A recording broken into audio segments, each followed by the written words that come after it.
So let's say you come across this question. The figure below shows a country with 5 cities denoted by the names A, B, C, D, and E. Now write a program that determines whether there exists a route from city A to city C. And then you're told the line between the cities denote a road to and from the city with the distance in kilometer shown. Now we are told that from city A to city B, it's 2,600 kilometers, and then from city B to city C, it's like that, and like that. Now, so how are we going to represent now the graph in our code? Now, maybe we first of all, I know in most cases you'll always be given, for those who have done codility tests, you are always given a file maybe, or it's passed through the command line arguments, or you're given the matrix itself passed through the command line arguments, but we will be reading ours from a file for fun. So we're going to call it matrix. Yeah, and then now in our matrix, now we can see it was supposed to be in the, let's place it in the root folder. Yeah, and then now from the question, you can see now we have city A. Now we are going to represent now the information in a matrix. Now we won't write the city names. First, in the matrix, we will just indicate the relationship between the cities, because remember from our previous example you saw what happened. So now we can say it's from city A, which will be city 0 in our matrix.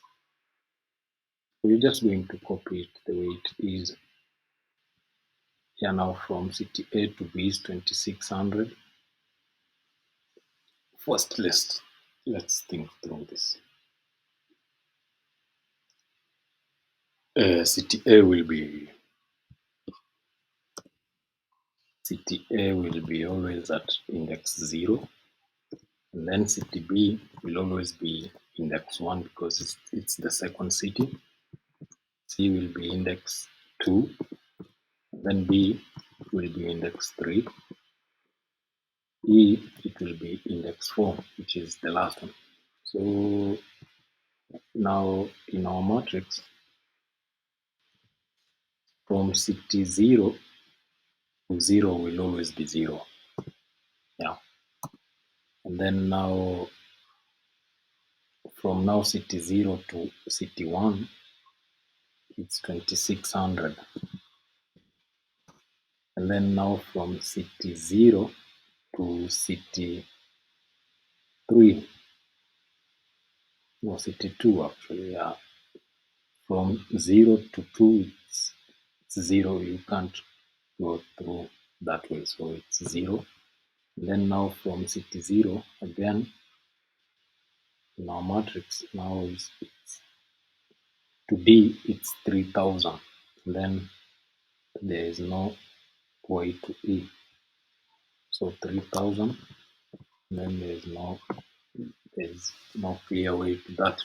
Now, from now in our matrix 1, which is represented by B in the graph, from B to A, we can see it's 2600 also. And then from B to B, it's 0. And then B to C 1200, and then there are no clear ways. 1200, then 0. You can't go through them, then 0. And then now the third iteration, which will be at C, from C to A. Is there a clear way? No, I don't believe so. Now from C to B, I believe it's 1200. And then now from C to C, it's 0. And then now C to D, is there a way from C to D? C to D, yeah. And then 2200 and 3700. 2200 and then 3700. Now, D. Is there a way from D to A? I believe so. It's 3000. And then from D to B, is there a clear way? Let's just see. From D to B, is there a clear way? No. D to B is 0. And then B to C, I believe it's 2200. And then 0. And then 0. Let me just confirm. From C to, no, from D to C. Yeah. From D to C, it's 2200 and then 0. Now E. E only is one way, 3700, which is at C. So from E, 0, then 0, then 0, and then 0. Now we are at D. This is A, B, C, D, and then there's a way somewhere in C. In C, it's where we are going 2200 kilometers. Yeah, now we know 3700 actually. Yeah, 3700. Now in a fidelity test, you will be given a file or a matrix, and then you're told, maybe you can be told that the first row represents the number of rows in the matrix, and the second one represents the number of columns, which we, in our case is 5 and then 5. Yeah, 1, 2, 3, 4, 5. 1, 2, 3, 4, 5. And then you're told now to do the mathematics behind. Now let's just create another file. We will call it matrix. What am I doing? We're supposed to create a Java class and then we call it matrix.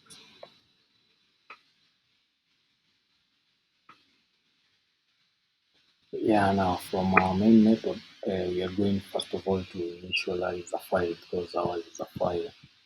We are going to call it file. Let's just call it file.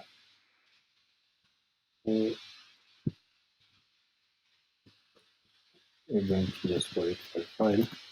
Is a new file. And then we specify the name of the file. What did we call it? Matrix, I believe.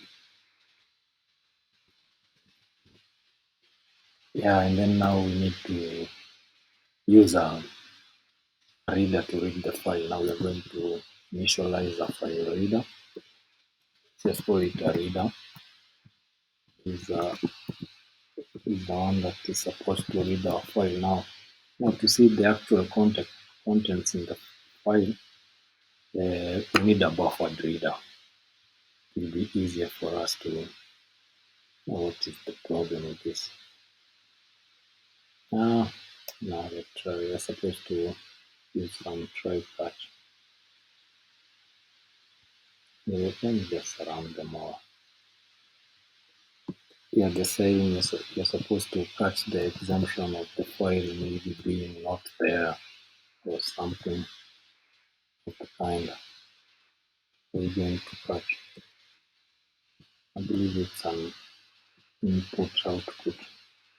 LP. Uh, and then maybe we can just print it out in the message. Yeah, and then now we're supposed to use a buffered reader to make things easier.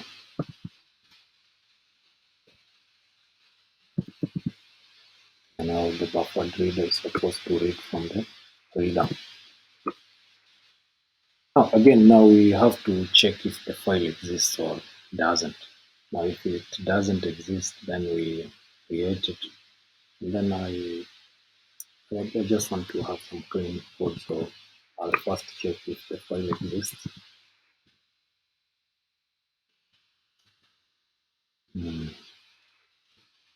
Then now, if it exists, we initialize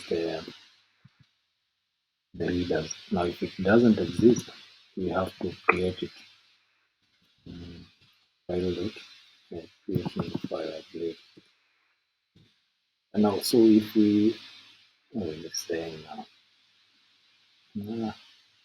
so it already exists, so it has been ignored.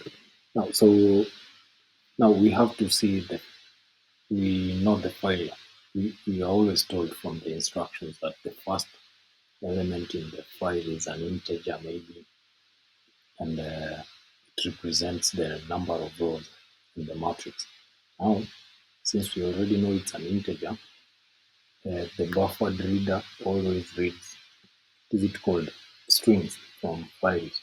So we initialize that it as an integer. So it rows is equivalent to, we have to convert the string into an integer. We are going to integer dot pass in, I believe, we pass in a buffer. We just use read line. The read line reads the elements in a line, all the elements. And since we know that the first line has one thing which is an integer, we will just leave it at that. And then now we know the second. The things we should remember when you initialize buffer read line here, it means that the first line, the documents first line has been read there completely. So we are there completely. Let me just minimize this.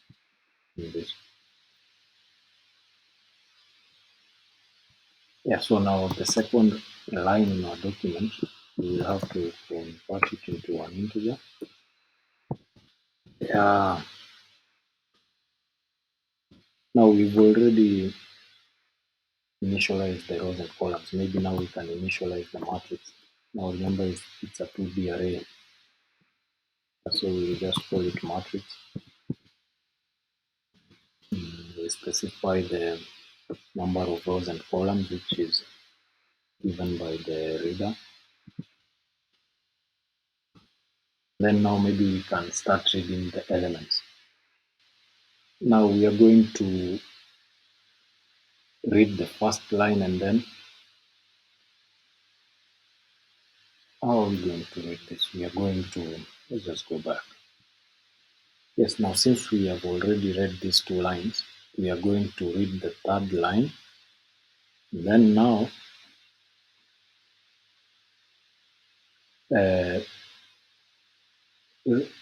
read again each element in this line. So we are first of all going to make things easier. We are going to create a loop that runs 6 times. How many times? 1, 2, 5 times. Yeah. We're going to create a loop that runs 5 times to read all the 5 lines, and then again create another loop that reads through each element in the first line. Yeah, I believe so. So here. So now we're going to create a loop that executes so many times the number of rows that we have. Maybe you can just say reading the rows or the rows. Now here we are going to initialize now the first line or the current line. So it will be a string, obviously. So string. So forgive my C#. String line is equals to the buffer dot we read the whole line. Yeah. Now maybe you can just make it. Remember methods of a string. You can convert the string into array of strings by using the split method, since we already know that there is a single space between each element. Yeah, you can see we have a single space between each element. We can split this whole string into an array of strings based on the rejects that we give. Now our rejects will be the empty line. So this is the rejects, and then since it's an array, we have to indicate here it's an array. Now we loop again through each element in the array. Now we're going to line dot. I believe. Now let's draw the elements in the matrix. Now our matrix first element or current element in the current column will be equivalent to line at j. Remember, it's a string array, so we have to convert it again into an integer. Yeah. What am I doing? I'm tired. So integer.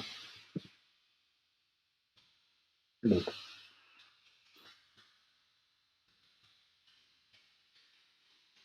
Yeah. And then now maybe we can print them out.